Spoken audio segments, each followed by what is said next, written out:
Nama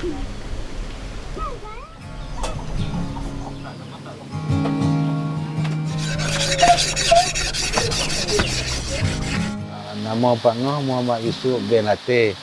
Umur Pak Ngoh 54 tahun lah. Pak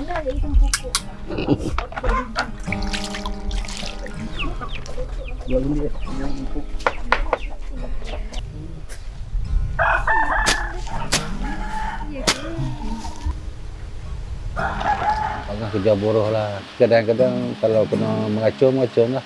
Lepas tu kalau hantar menebah. Bayar dia kira kita kerja hari je. Hari pi ada lah gaji. Tak, pi tak ada lah. Dapatlah 1,000 kadang-kadang.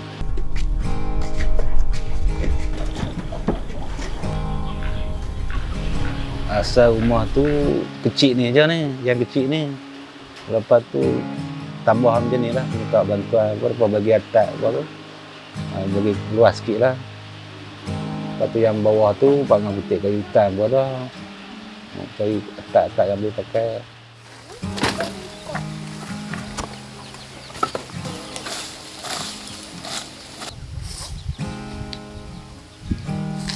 Nama saya Siti Rozah binti Muhammad Razi, umur 37 tahun. Anak ada 4 orang.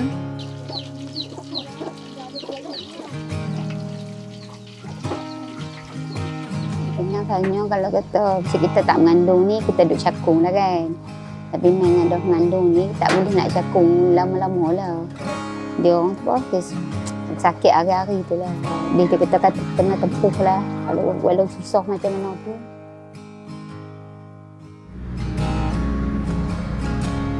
Sekarang saya mengandung dah 6 bulan.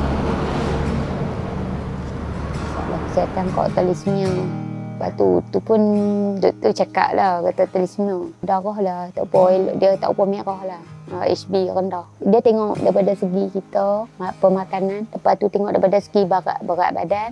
Kalau berat badan naik tu, memang seminggu dia bagi direct tu lah kena pergi. Untuk check up.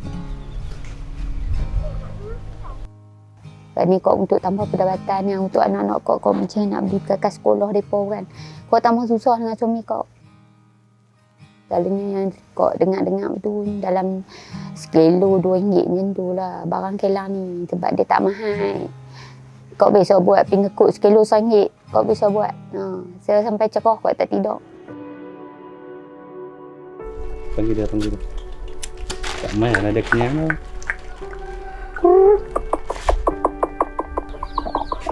Ternakan ni tak kira lah, kadang-kadang dari segi minat. Lepas tu sampai ke hari ni Pak Ngoh suka ayam. Situasi dia ternakan yang kita suka adalah satu penenang. Kita balik letih macam mana, kita nampak benda tu, ayam yang kita sayang tadi unik dengan ekor, dengan bulu apa tu adalah penenang jiwa kita lah. Itulah ketenangan lah.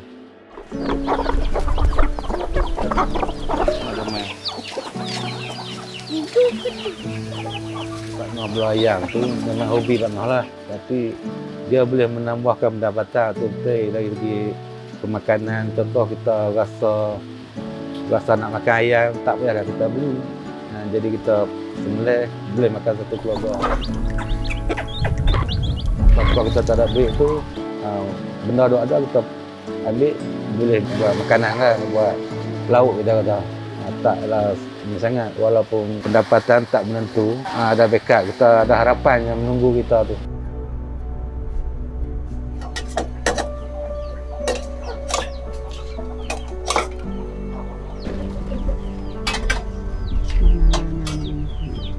Selalunya kok dia bagi nasihat depa. Tak maulah menyusah dengan orang lain. Biarlah kita usaha ni hari. Biarlah kita cari, biarlah kita duduk dalam keadaan macam ni pun kita usaha ni hari. Kita duduk susah dengan orang lain. Kalau kata keadaan macam ni pun kita duduk pi macam ni. Tapi kok senang macam ni, duduk macam ni. Bukan bagi juga anak kita tak serupa orang lain dudukan tu. Jadi kita macam Pak Ngoh ni, orang kata apa, pendam dalam hati je lah. Kan? Orang kata apa, makan telan tak masuk, luar tak keluar. Macam tu. Tahan lah, macam mana tahan.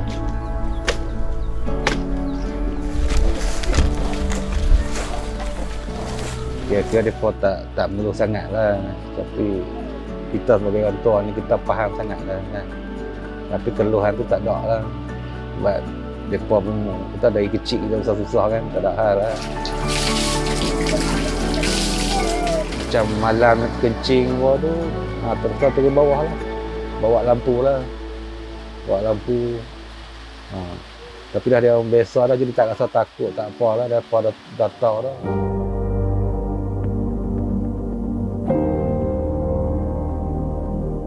Ya, kalau hujan rumah ni situasi macam tu lah, bocor tu lah. Bocor ni kita tak tahu nak duduk kat lah kan. Basah sana basah sini. Panas basah lepas tak pernah ngadu, tapi orang lah ada cakap kat depa kan, kata rumah buruk lah apalah tu je. Kita biarlah kita rumah kita buruk kat dunia, akhirat kita jangan rumah buruk kat akhirat kita. Biarlah akhirat kita duduk rumah yang sempurna.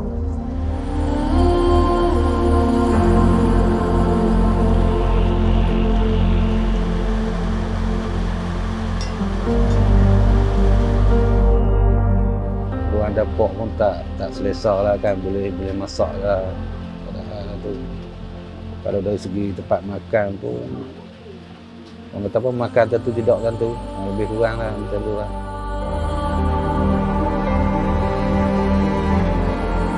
Buat rumah tu orang tak cakap lah bagi anak-anak. Tak payah ambil bandingan dengan orang lain kan, sebab kita tahap kita macam ni, kita ikut duduk macam ni lah. Macam tu lah, beri semangat kat mereka. Lepas tu ajar solat tu lah penting bagi mereka, takut mereka orang kata apa, keliru benda ni. Kalau kita tak kuat amalan tu jadi masalah. Kuatkan amalan, buat kita pegang mana tak apa. Satu hari ada rezeki, ada lah kita perubahan macam tu lah kan, semangat. Sebab kesusahan bagi Pak Ngah lah kan, Pak Ngah takkan bercerita dengan anak-anak. Sebab kita tak mahu anak-anak kita rasa Pak Ngah susah kan. Kalau dia minta duit pun Pak Ngah cakap ada, tunggu je. Walaupun tak ada, kita cakap ada. Kita tak mahu anak-anak cakap yang buah tak ada duit. Nah, kita tak mahu hati mereka tu orang kata apa, kecewa. Walaupun ada, tak ada, Pak Ngah cakap ada.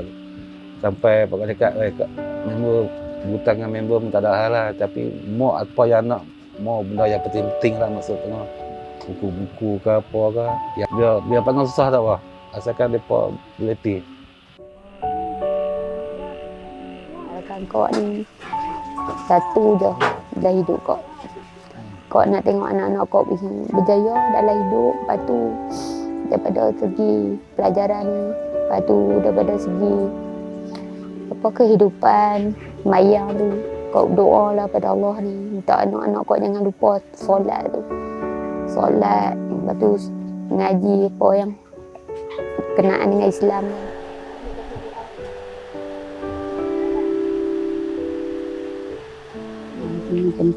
Pentingkan pelajaran anak-anak lah. Kalau misalnya daripada segi apa-apa keperluan tu memang kau tak boleh nak bagilah buat masalah, sebab pelajaran tu memang penting lah, sebab kita dah susah kan. Jadi arahat tu lah yang boleh bantu mereka. Rumah ni nak kata bilik ada macam tak ada kot, no. Lebih kurang tu lah. Dia kalau tak hujan tu tidur asing lah, nak tidur kat depan ni. Kadang-kadang tidur depan tu. Macam tu lah, kalau kita hujan tidur sekali lah. Tempat dia tak bocor dalam tu lah.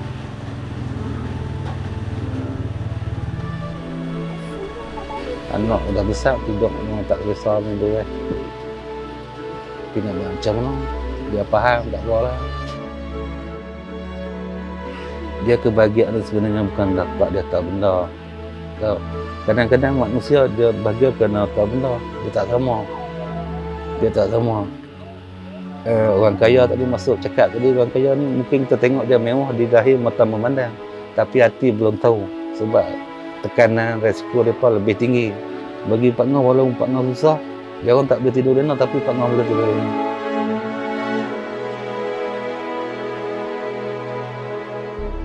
Lepas tu kau dah hidup kau tak pernah minta kaya. Lepas tu anak kau tanya kau, kenapa mak tak minta kaya? Kenapa nak kena minta kaya? Kata, cukup dengan keadaan kita hidup macam ni pun, kita jangan kita menyusahkan orang. Jangan kita duk pergi minta dekat orang sana sini, cukup lah tu. Jangan Allah bagi sampai tahap tu. Kata, cukup dengan kita hidup macam ni. Apa kita nak makan, alhamdulillah Allah bagi. Rezeki Allah bagi. Walaupun tak ada tahu masa setakat mana pun. Tapi apa yang semua orang cakap, katanya jangan makan garam, nasi dengan garam kan. Biar aku alhamdulillah tak ada lagi lah. Dapat nak makan nasi dengan garam, tak ada lagi lah. Itulah rezeki kok.